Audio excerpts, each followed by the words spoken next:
Episode 3, let's just quickly address the challenge. I've seen a lot of comments, and yes, it was genuinely terrifying. You can see my reaction. I was fucking scared. But I know that no one really cares about that. We only care about the drama of the round table, which was bananas. I will never forget that night. The round table was explosive.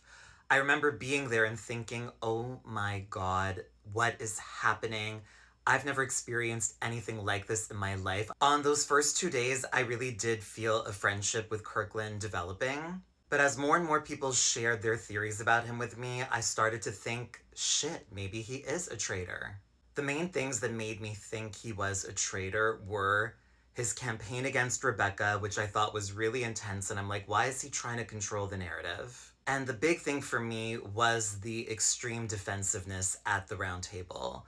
The way he spoke to Mary Jo and everyone that night just made me feel like, oh my God, this is a traitor backed up against a wall, and he is getting defensive. I did not go into that round table planning to vote for Kirkland. I didn't even think Kirkland's name would come up that night.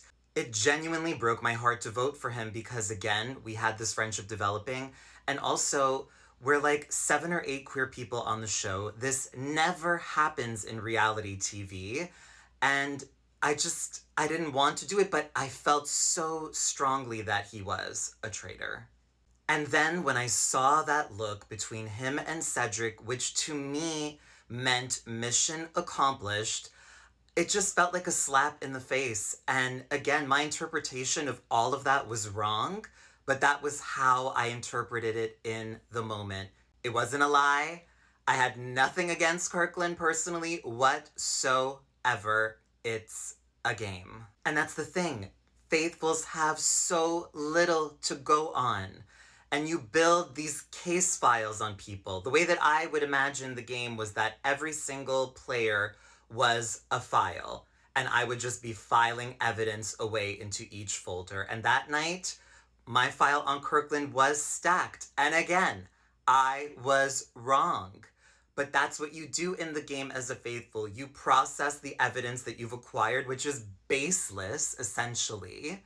You interpret it, you make assumptions, you convince yourself, and then you go for your fucking theory, whether it's right or wrong. It's just a game. I've seen people say that we are the messiest group of faithfuls of all time. Maybe second place to Australia season 2, but you know what? We just need to own it. I think it's hilarious how bad we are. I think it's hilarious how bad I am. Trust me, I own it. But I was doing my best. I cannot wait to see what happens next episode. What do you think is gonna happen? What are your predictions?